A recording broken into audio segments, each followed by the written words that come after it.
Shallallahu Alaihi Wasallam bersabda sambil menunjuk kepada Umar, "Ini adalah gembok pengunci fitnah. Ia akan menjadi gembok yang mencegah fitnah, perpecahan di antara kalian selama ia masih hidup di tengah-tengah kalian." Hadis riwayat Al-Bazzar dari Qudamah bin Maz'un. Ia biasa dipanggil Umar. Ayahnya bernama Al-Khattab. Lahir di Mekah 13 tahun setelah tahun gajah. Ia termasuk keluarga elit yang sangat dihormati di kalangan suku Quraisy. Awalnya, Umar termasuk orang yang paling memusuhi Islam. Namun setelah masuk Islam pada tahun ke-6 kenabian, ia menjadi salah satu yang paling membela kekuatan Islam.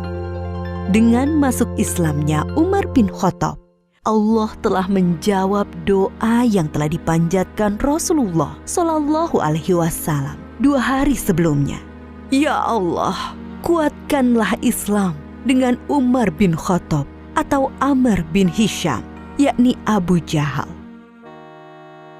Umar bin Khattab dikenal sebagai orang yang sangat pemberani demi kebenaran dan keyakinan. Ia mengikuti semua peperangan bersama Rasulullah Shallallahu Alaihi Wasallam. Keberanian Umar tercermin ketika ia mengabarkan keislamannya kepada setiap tokoh Quraisy. Pada saat orang-orang sedang berkumpul di Hijr Ismail dekat Ka'bah, Umar mengabarkan keislamannya kepada mereka. Mereka spontan marah dan mengeroyok sambil memukuli Umar hingga terjadi keributan besar.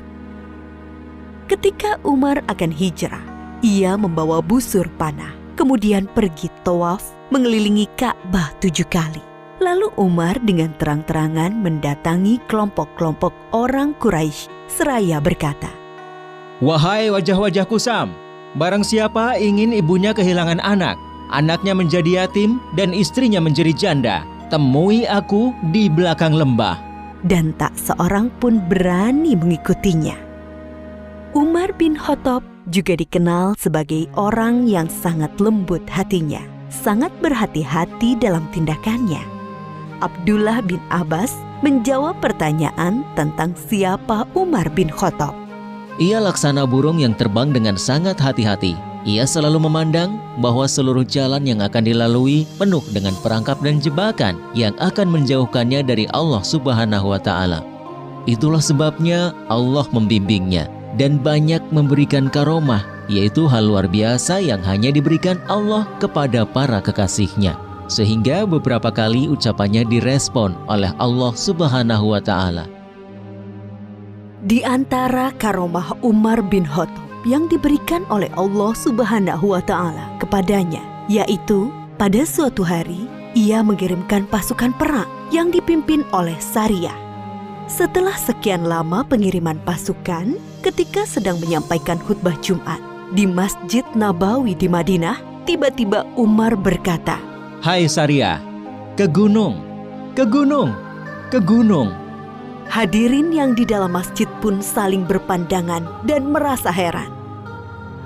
Berselang 1 bulan, datanglah seorang utusan Sariyah menyampaikan surat kepada Umar bin Khattab.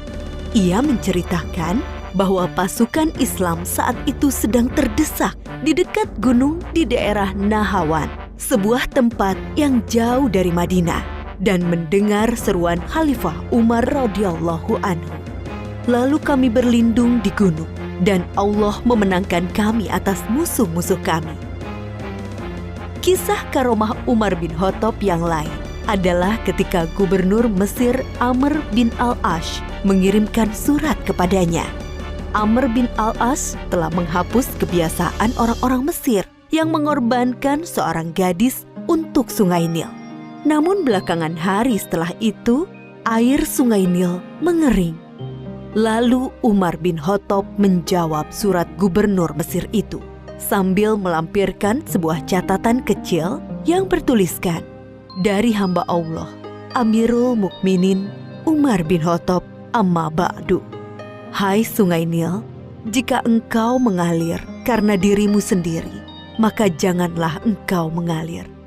Namun jika airmu dialirkan oleh Allah Subhanahu wa Ta'ala, maka mintalah kepada Allah yang Maha Kuasa untuk mengalirkan airmu kembali.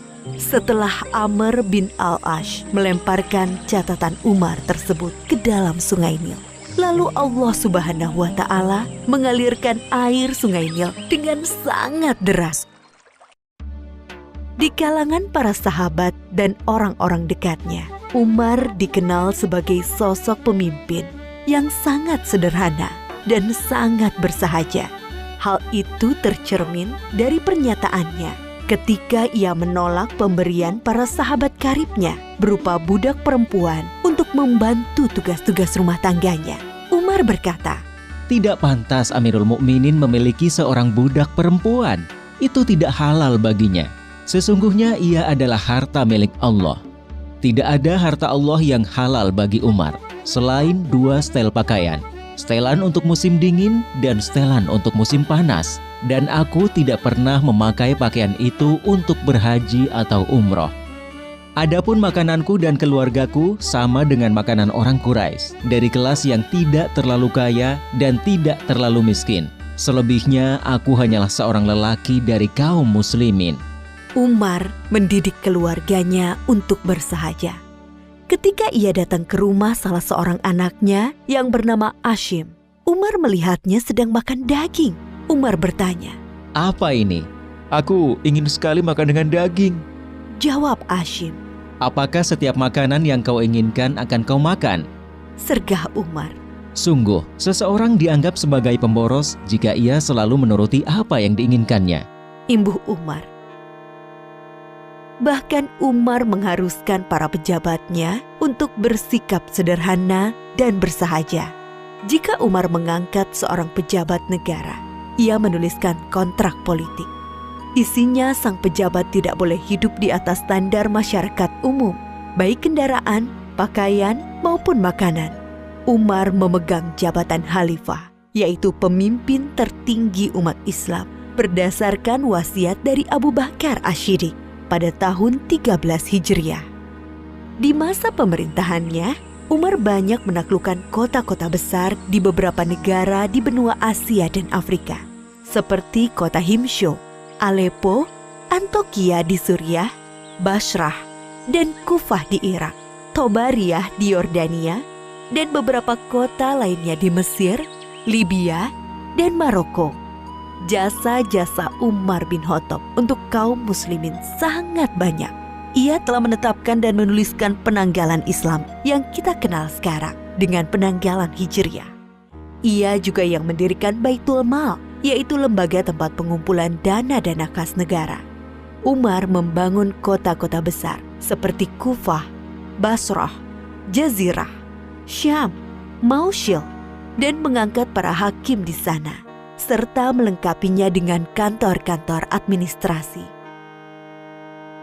Umar bin Khattab juga dikenal sebagai pribadi yang sangat adil dan teliti, sangat takut melakukan kezoliman sekecil apapun. Umar pernah mengatakan, Sesungguhnya aku menempatkan diriku terhadap harta milik Allah, harta Baitul Mal, laksana posisi wali anak yatim terhadap harta anak yatim. Sejauh kemampuanku, aku akan menahan diri dari memakan harta milik Allah. Namun jika aku sangat membutuhkannya, aku akan memakannya dengan cara yang patut. Jika aku sudah mampu, aku akan bayarkan kembali apa yang aku makan itu. bahkan ketika ia sakit dan hendak menyampaikan khutbahnya, para hadirin mengabarkan bahwa obat dari sakitnya itu adalah madu yang ada di Baitul Mal. Umar berkata, Kalau kalian mengizinkanku untuk mengambilnya, akan aku ambil. Kalau tidak, maka kunyatakan benda itu haram untukku. Umar bin Khattab adalah pemimpin yang sangat sayang dan peduli dengan rakyat yang dipimpinnya. Seperti biasanya, Umar keluar malam untuk melihat keadaan rakyatnya. Di tengah perjalanan, ia mendengar suara seorang wanita yang melantunkan bait syair kerinduan kepada suaminya yang bertugas jihad di jalan Allah. Lalu ia bergegas pulang dan meminta pendapat putrinya, Hafsah.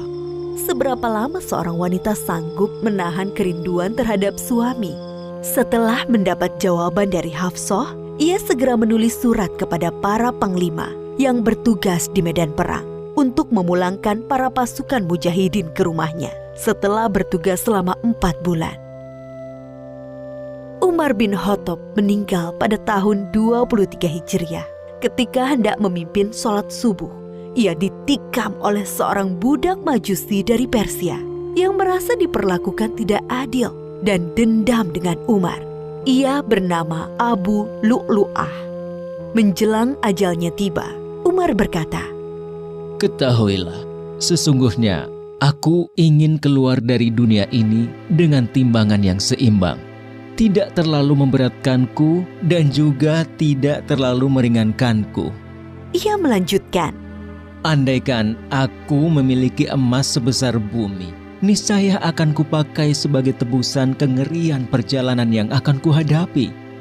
Adapun persoalan khalifah, kuperintahkan agar dimusyawarahkan oleh Utsman bin Affan, Ali bin Abi Thalib, Zubair bin Awam, Abdurrahman bin Auf, Sa'ad bin Abi Waqqas, dan Tolhah bin Ubaidillah. yang akhirnya mengerucut kepada terpilihnya Utsman bin Affan. Umar juga memerintahkan putranya yang bernama Abdullah untuk memeriksa hutang-hutangnya dan berpesan, Kalau kekayaan harta keluarga Umar cukup untuk membayarnya, maka bayarlah dari harta mereka. Namun, jika tidak mencukupi, maka mintalah dari Bani Adi. Kalau masih tidak mencukupi, maka mintalah dari orang-orang Quraisy. Umar berpesan, Pergilah menemui Ummul Mukminin Aisyah dan katakan bahwa Umar meminta izin untuk dikebumikan bersama 2 sahabatnya. Abdullah pun pergi menemui Aisyah dan mengulangi kata-kata ayahnya. Aisyah menjawab, tadinya aku menginginkan tempat itu untuk diriku sendiri, tapi kini aku lebih mementingkan ia daripada diriku. Dan akhirnya Umar bin Khattab dimakamkan di samping makam 2 sahabatnya, yaitu Muhammad Rasulullah Shallallahu Alaihi Wasallam dan Abu Bakar As-Siddiq radhiyallahu anhu. Dari sosok Umar bin Khattab, kita bisa banyak bercermin dan belajar tentang kepemimpinan hebat yang sangat mengagumkan. Setiap orang hendaklah berusaha membiasakan hidup sederhana, termasuk pemimpin. Meskipun ia mendapatkan banyak fasilitas dari posisi dan jabatannya. Alangkah mulia seseorang yang memiliki sifat peduli dan kasih sayang kepada sesama makhluk Allah, termasuk kepada hewan. Begitulah Islam mengajarkan seorang pemimpin yang tegas dan kuat, namun memiliki sifat sayang dan peduli, akan terhindar dari sifat aniaya. Kemuliaan hidup tidak selalu hadir dari kedudukan seseorang, tidak pula ketenarannya. Seringkali, kemuliaan hidup lahir dari sifat rendah hatinya, sikap kehati-hatiannya, sikap pembelaannya kepada yang lemah, juga dari karya nyata yang dapat dimanfaatkan orang banyak di sekitarnya.